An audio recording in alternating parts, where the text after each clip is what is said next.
What's up, guys? Welcome back to Range Logic. Just wanted to jump in here real quick and let you guys know the video you are about to watch is part 2 of our End of the World series, where me and Steve dive deeper into our individual loadouts and our guns in preparation for the coming zombie apocalypse.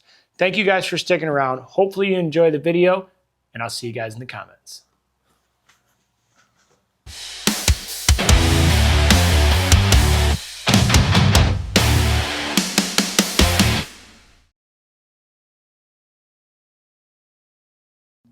Hey everyone, welcome back to Range Logic. We're out at the range here today, so please bear with any gunfire you hear in the background.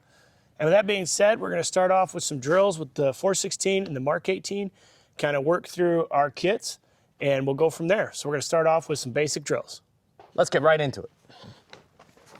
All right, so we're at the 10-yard line. We're going to load up, and then we're going to do just low ready single rounds on the beep, on the timer. We're not going for any particular time, but just kind of getting that warm-up cycle, and then we're going to transition to doubles, and then we'll go ahead and let Stevie have a chance to get warmed up, and then we'll move into something a lot more cooler.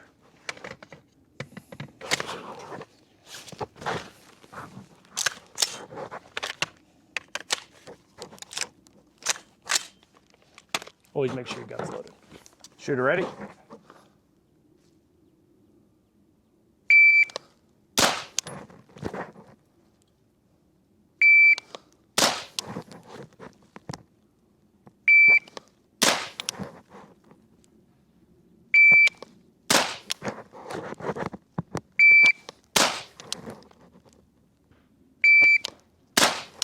Now switch to doubles.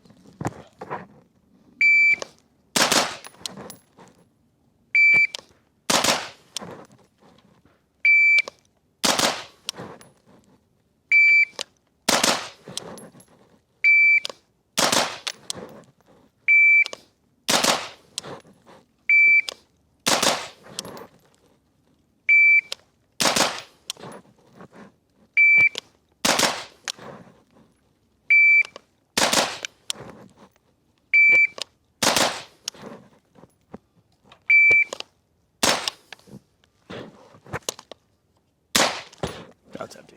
Now it's empty. All right, Steve, you're up.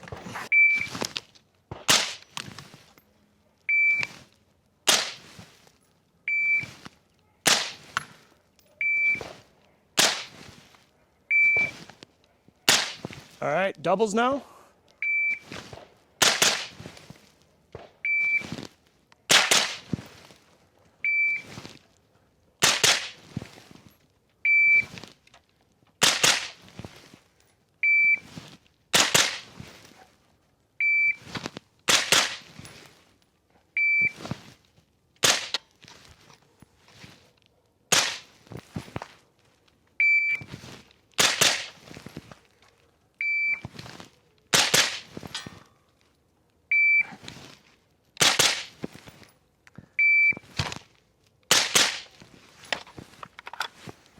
Pretty good.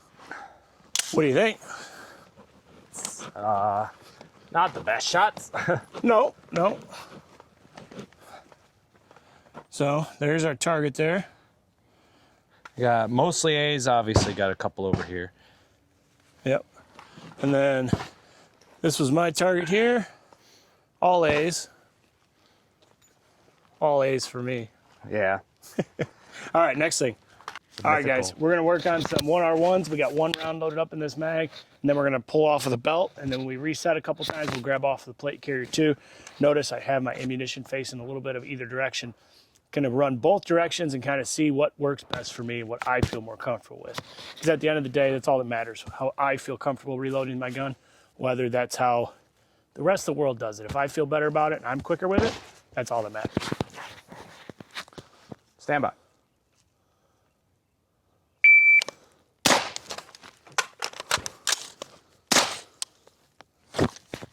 So that was my belt. I'm always fastest on the belt reload. So now all we're going to do is put back in our empty mag. And now we're ready to go again. Stand by.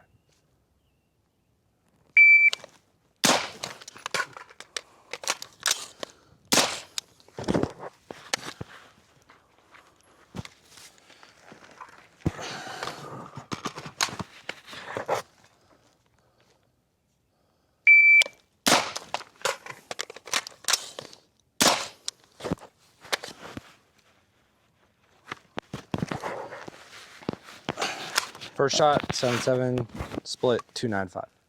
Okay. Stand by.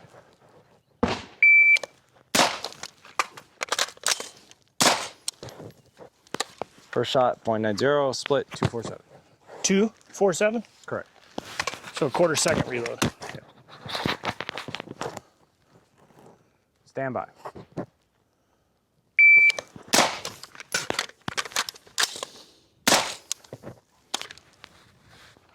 Didn't register. That's all right. All right.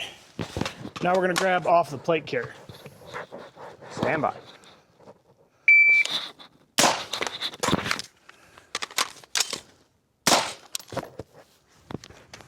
First shot, 109. Reload, 3.48. So what was my split on that? 3.48. So it was, So another 10. no, 2.5 second reload. Oh. Yeah, you minus 3.48. Yeah. Stand by.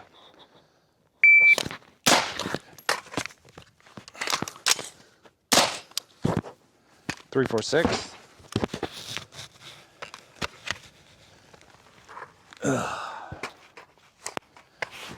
That's significantly harder for me to reload from the carrier, Yeah. for sure. Stand by.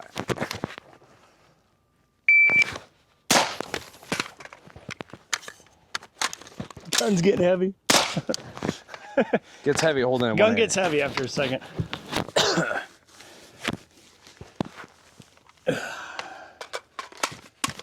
All right, let's do.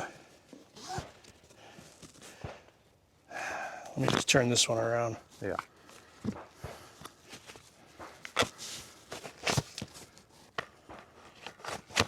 All right. Stand by. Oh, yep. Don't like that one. Don't like that one at all. Give it another run, just in case it's just muscle memory. Yeah, yeah. Ugh.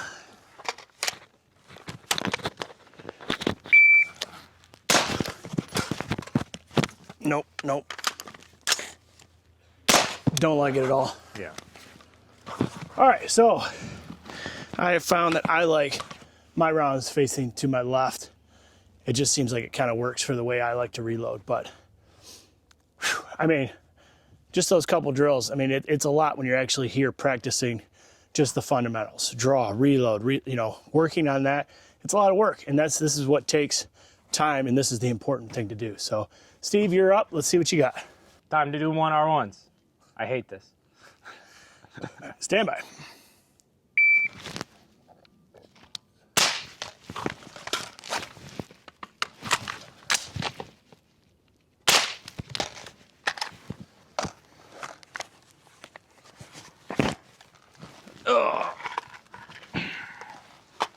So you might notice my mags going the opposite way, mostly because my plate carrier, they're really far against me, and it's hard to get my hand behind. So I have them facing the opposite way because I'm reloading these kind of similar to how you would a pistol, where you index with your finger. Normally, if they were in pouches, you'd want them facing the other way, so you can like beer can them. But it just depends on what you're running. So I'm gonna run them like this for a little bit more. Practice, see if I like it, see if I want to swap around.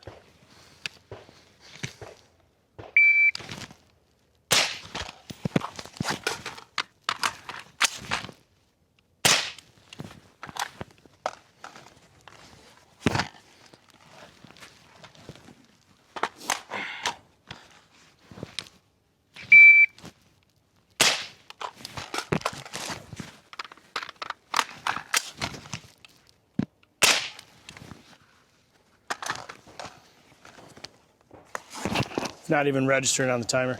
Really? Nope. I mean, it is suppressed. Ugh.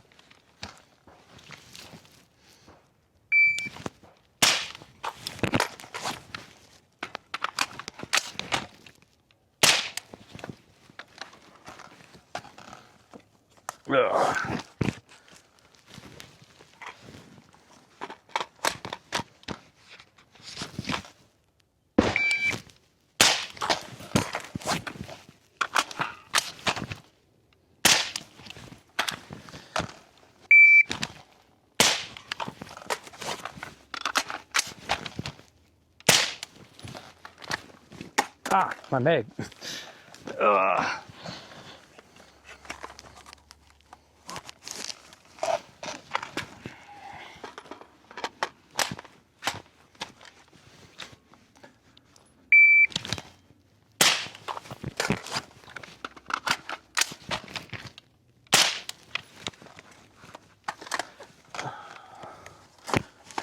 How do they feel that direction? I feel pretty good. I'll swap mine around and just run a couple rounds the other way.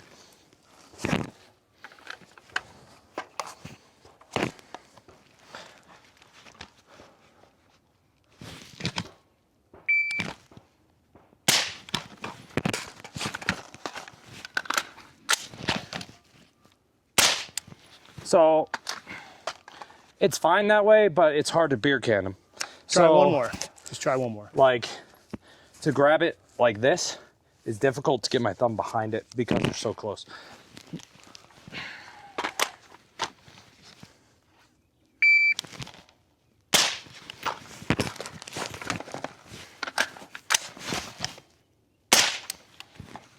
So not bad. I can run a couple more like that.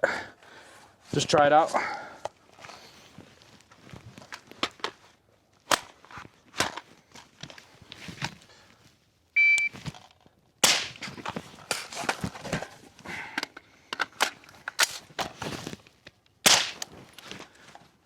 I'm gonna flip them back the other way because I don't have to reorganize my grip or move up on my grip. And that just depends on what you're running, right? Like my plate carrier, I'm running the Blue Force Gear 10 speed. So they're elastic and they're really close to my chest. They're really high up as well. Dan's sit lower and further away, so his grip pattern is gonna be different. You wouldn't carry the same way you carry in your appendix holster as you would on a dedicated belt rig, for example. Let's go ahead, run a couple more, back flipped the more traditional way, for me.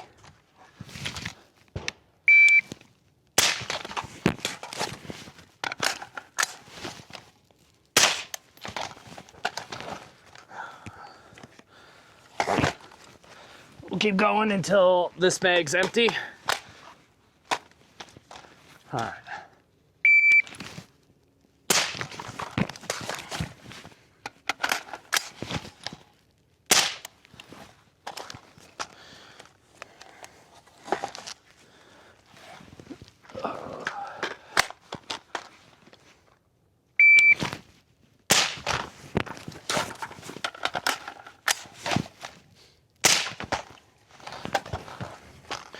Got 4 more.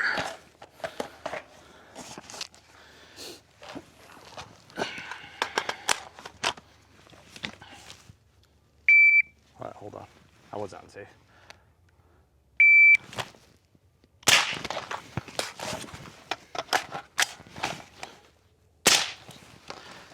Arm is getting tired.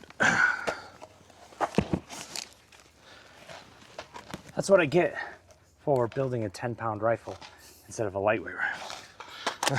Don't worry, mine seems just as heavy. Yeah, it's the it's that shoulder like falling back into my arm every time.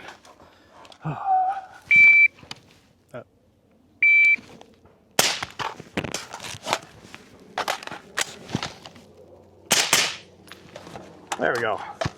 All done. We're gonna go ahead, take a short break, but we're also gonna check the targets, and we'll see you down there. All right, guys, we're gonna do some bill drills. So we're about 7-ish yards. Low ready, bring the gun up, 6 shots on target. And typically this is done for speed. The first couple we're just gonna do for muscle memory, kind of see how it feels. And then we'll start having Steve read back our times if they're a significantly decent time. Shooter ready. Stand by.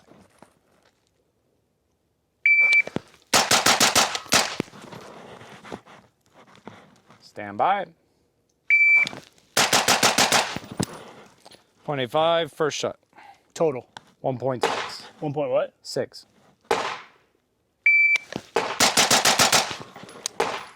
1.68. 1.51. Stand by. 173. So.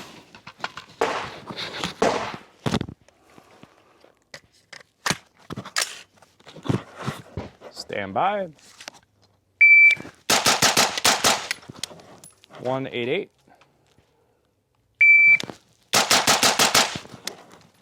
171. 150, fastest yet.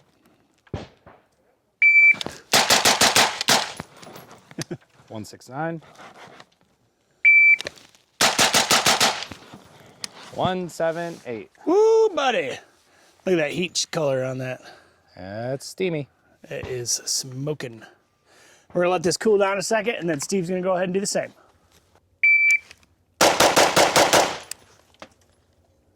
$188. 204.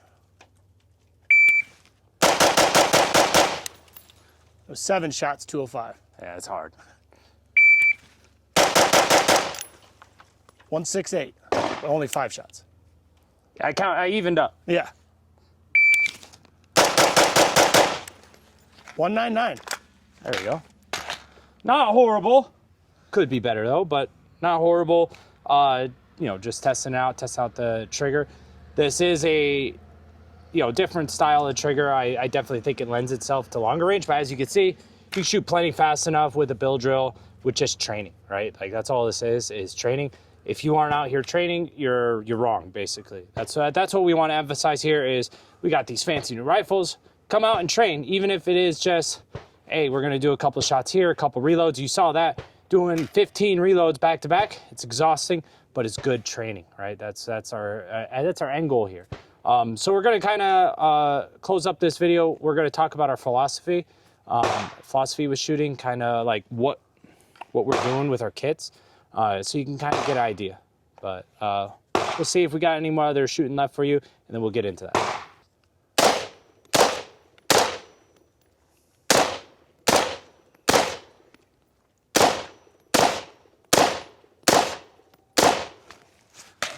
Definitely more aggressive without the suppressor, but way lighter weight.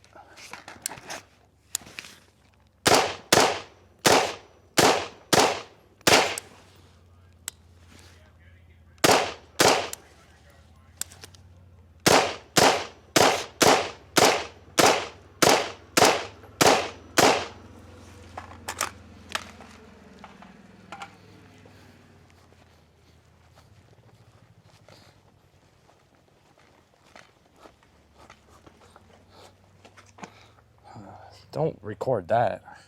Let's do it.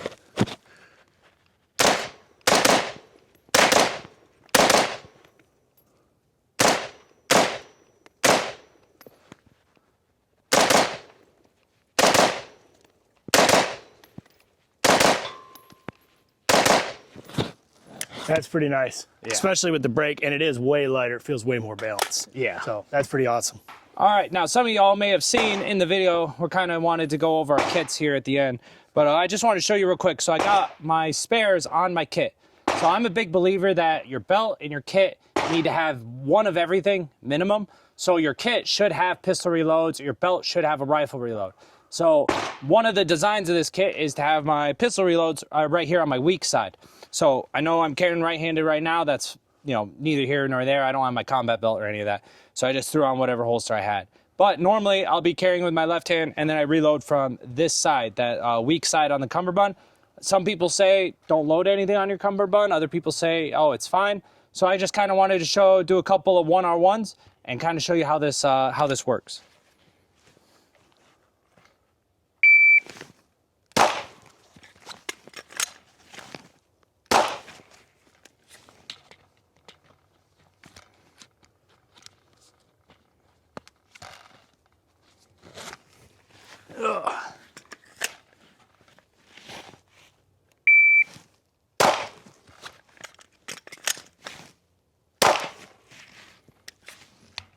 So as you can see, I can quickly grab that with my hand, and even reinsertion isn't impossible one-handed. It is more difficult, I will agree, because these are the Blue Force Gear 10-speed pouches, but it doesn't make it impossible, and honestly, I don't give a shit how long it takes me to reinsert a mag into my pouch. Because at the end of the day, I'm just throwing them all in my cargo pocket. Like, I'm not reinserting them into here. The only reason I would reinsert a mag here is if I'm in a completely safe area and I've reloaded all my mags.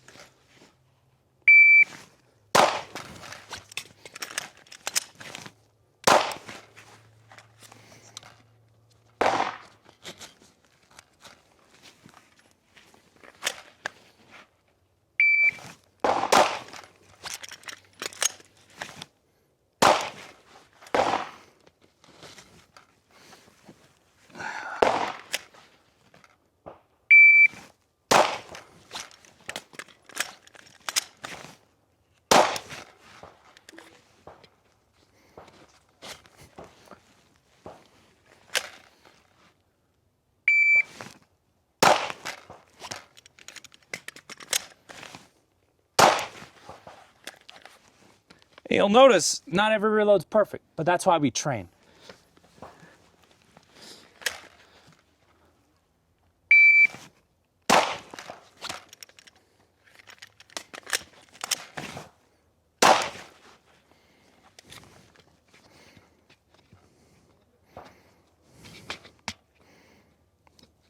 Ah, Jesus.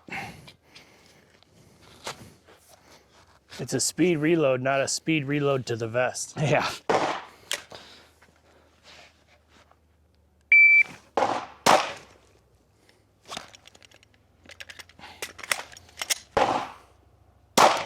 So, a couple of things I'm already noticing.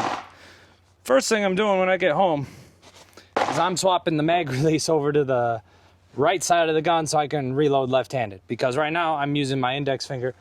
I'm not used to it. Most of my other guns I have on the other side. I shoot ambidextrous, so I have some dedicated right-handed, some dedicated left-handed guns. This one is going to eventually be dedicated left-handed, but it isn't right now. So that's why we train though, is I'm not used to, you know, it depends on what gun I pick up. I want to be able to function it no matter what.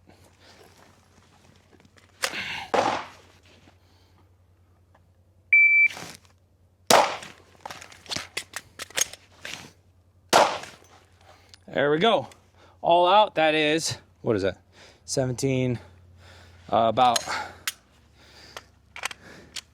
like 12 reloads, or what is it? No, that's less than that. 8 reloads, right? So 8 reloads, and that's just 1 mag of ammo. 1 mag of ammo is all it took. I did 8 reloads, which is more mags than I'll be carrying on my entire setup. I plan on having 3 mags on my belt, and then 2 up here, and then maybe 1 or 2 in my backpack. So, you know, we're talking all of that training with 1 mag of ammo, well, 1 magazine full ammunition, and I was able to do more reloads than what I'll physically be carrying on me for most of my other drills. So think about it that way. Think about like total amount of reloads. You might feel like, oh, I just wasted 15 rounds, but you learn a lot about what your setup is. For example, I love the placement of this mag. The entire time I grabbed it instantly, I never had to look. I was always looking, what was it? You know, threat focus, right? Threat focus. So the entire time I never once looked where my mags were. So I know the placement's good. Now all I need to do is fix the placement of my mag release because I kept messing that up. And, you know, that was training with gloves. Training without gloves, I'll have to work on it, try it out. But I think worst case scenario, I'm gonna have gloves on. So, and I did perform pretty good there from my perspective, but now I know what I need to work on. Now I know the small things. The other thing I noticed was getting the mag not dropping free. Well, there is a couple fixes to that. One is just more training on rotating your pistol to get the mag out. You can also get metal mags. So, you know, think about those things. Train. But for now, we're gonna go ahead, bring the camera in, and we're gonna talk about our gear a little bit.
There we go.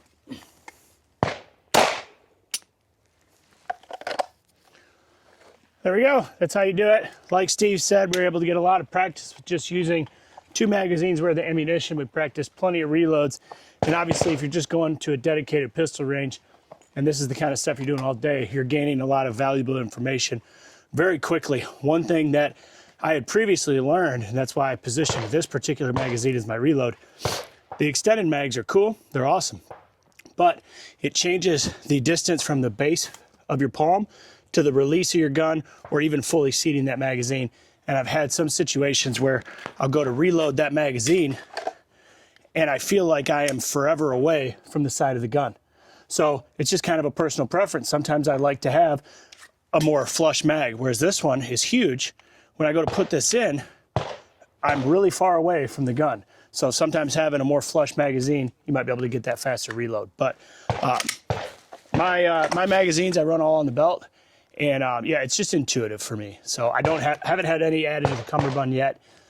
We'll see how I feel about that. Mine and Steve's gear setup, it's going to be different as we go along. So we'll see if I end up adding those. So let's break down and get into some of this gear. All right, we just finished up at the range, and we just want to go a quick run over of our plate carrier setups and kind of our thoughts behind it. And kind of how we have them set up right now. Quick introductory to mine. I have the Cry SPC.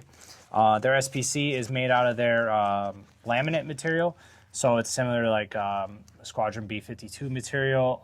It's basically like a plastic or rubberized plastic. It's actually really nice being able to have the laser cut moly. You have a lot less weight. All right, that's the ultimate outcome of something like this, where you have laser cut slots and all the negative space is the moly, and then you don't end up having to have webbing on top of that.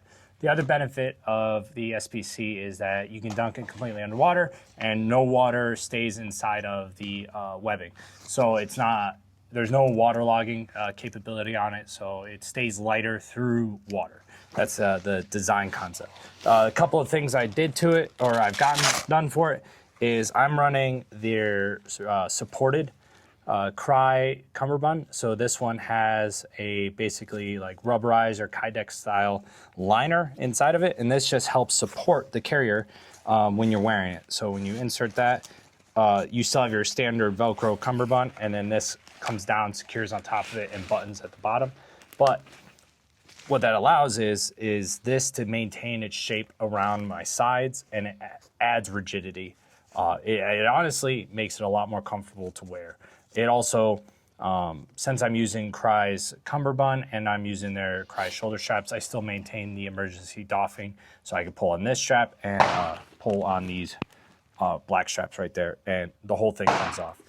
The other thing I got is I have a Blue Force Gear micro med pouch. There's no pouch in it right now, but I pulled it out. But that's where my med is going to be. This is probably something I'm going to be swapping out to a smaller one and end up putting this one on my belt. It's just a couple of small things I'm noticing is, something like this. I know that you need med on your gear, but I also want med on my belt. And this one I think will fit better on the back of a belt. And then I can run a nano, which is one directional. Same concept, but it only pulls forward. I don't need the ability to pull this out the rear. On the back, I have a WTF Idea slick back panel. So this covers the moly, since it's negative moly, this covers all that. So it covers and protects my plates. So my plates are in here. You just want to limit sun exposure to your plates. And then on this side, I have my dump pouch, tourniquet, and my mag pouches. I also have an internal rifle pouch. Didn't really use that today. I probably need to loosen the cummerbund to be able to get into this.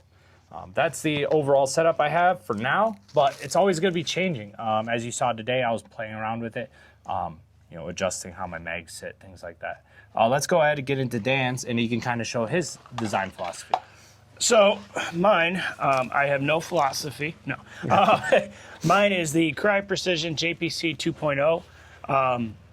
Kind of unlike Steve, I didn't pick this based on certain specs and stuff like that. At the time, I didn't know that information, wasn't as knowledgeable. I just went with it kind of solely based off of looks. I liked the way that this connected to the shoulder pad. Some of the cheap, like you look at a Condor, I'm not a huge fan of how the shoulder strap just seems like it sews onto the top of the plate bag. So I really do like this. And now, obviously, since I've had this, I've ran this for a couple of years. It's kind of broken, and it's super comfortable. These shoulder pads, everything just kind of lines up the same every time I put this on. Now, I will say, since I flew here, these are training plates, so they're not the full size that I normally have at home. So normally, all of this extra material is filled out on there. But on the front here, I just have a like an admin pouch. You put your phone in, and it just kind of flips down, so you'd be able to have access to your phone there. But it's nice and secure. It's not one of those hard plastic ones, but it's nice. You can put your phone in here and walk around. You're not going to mess up your phone, and it's nice and neat.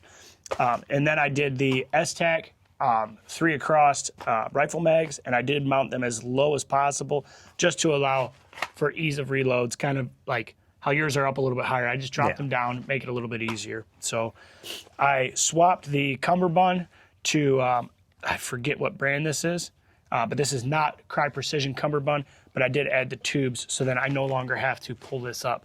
I'm not a huge fan of that. I have a serious case of OCD, and it just drives me insane having to pull this up and like make sure everything's straight again. So I put the tubes on here, and now they're semi-permanent. See, for me, I hate the tubes. Yeah. I don't like the tubes at all because I have to lift them up. Like, I want to be able to just bring my cummerbund in completely. And all that is a preference, right? So I know tubes, you can't quickly remove them. I wanted emergency doffing. So that's just pull on this cable, vest comes off.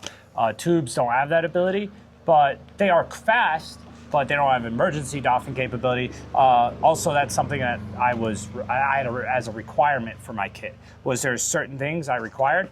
And for Dan, there's certain things he requires. He wants to be able to never flip up this front flap, which, hey, I mean, more credit to you if you can find a setup that fits your criteria and you're comfortable with and you train with. That's all that matters. Yep. So then I got a little wing here with my tourniquet, and it is a little snug when I go to put this on with the traditional plates in it, since the plates are larger. You know, this is a little bit tighter, but all I do is just, pull it out to the side here, and I just jam it down, and it works every time.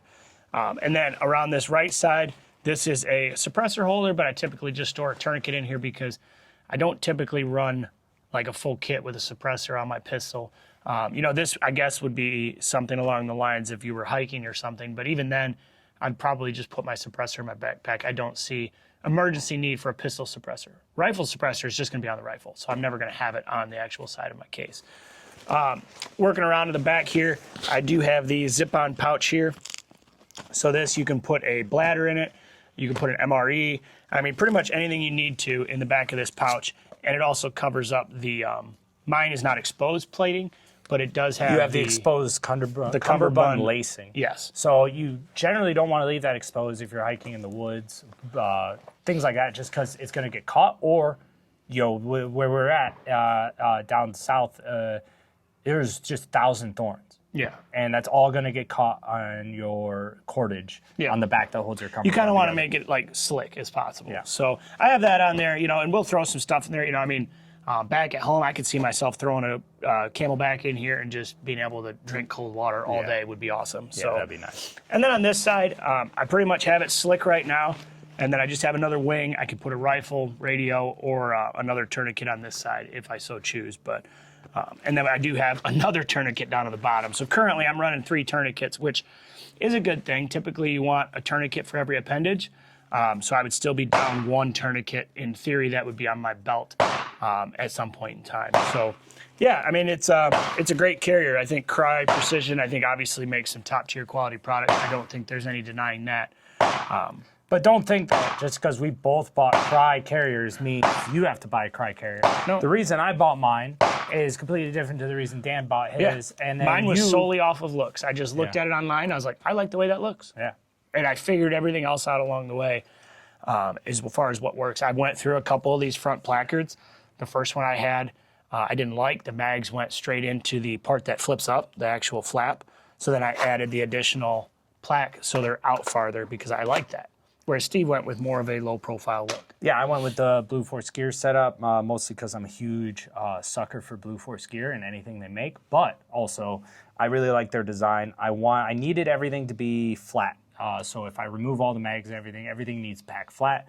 And that's just my requirements. It doesn't necessarily mean that's your requirements. But from what I've seen is people say, you know, at the end of the day, you want to get what you need for your mission, no matter what that is. Yep. Whether that's, you know, Cry gear or whether that's, you know, whatever other brand, Spirit or Mayflower, London Bridge. Yes, there's or Condor. Like there is nothing wrong with Condor. You put a good set of plates in Condor.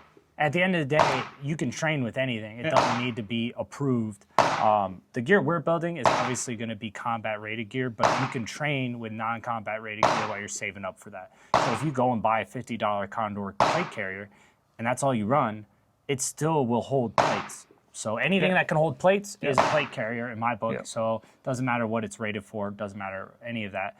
If you're training with it, it's good. The other thing too, like talking about what build it for what you're thinking you're going to encounter. If you live in the city and, you know, your mission might be like, you know, zombie apocalypse. That's kind of what all this is maybe geared towards, you know, end of the world. You know, are you trying to get out of the city or are you trying to stay in the city? Maybe, you know, you want something like a micro chest rig. Maybe you don't even need a plate carrier. The important part is getting what you think you're going to need for what you think you might encounter.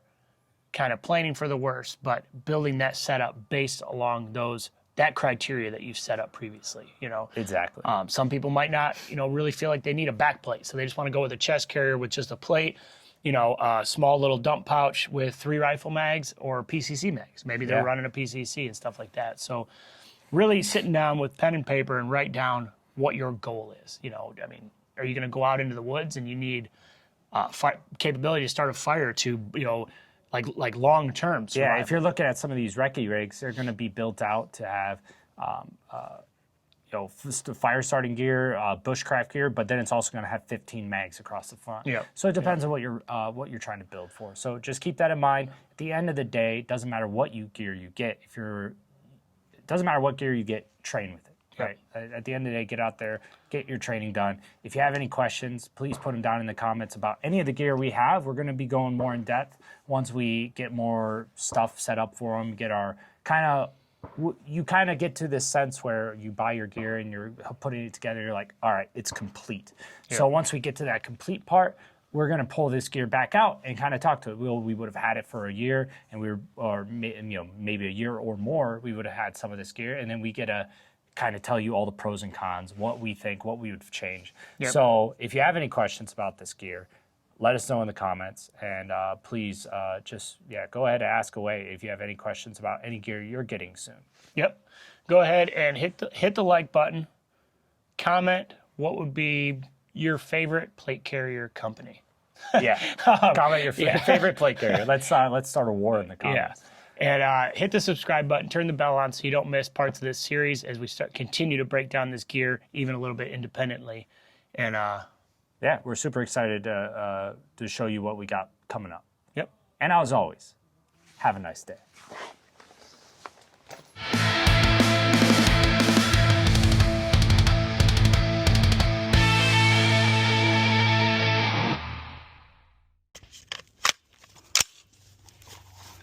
Stand by. 188.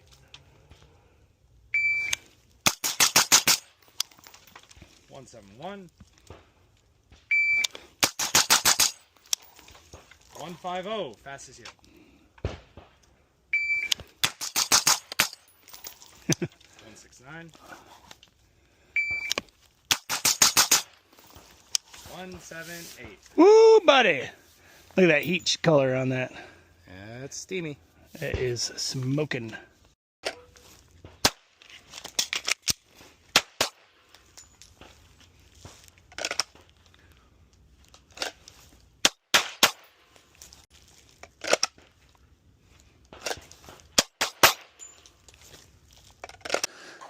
All right, guys, here's the finished product at the end of the day. See our impacts there. We spray painted over it several times there. So impacts are pretty much flush. Can't even really tell they're there. On the back side, very well. I mean, this was rifle and pistol, so I kind of consider these mats a win, especially when you consider the cost of like the original Infinity targets and stuff like that. Making them out of these mats is pretty easy. It definitely seems like it's worth the money.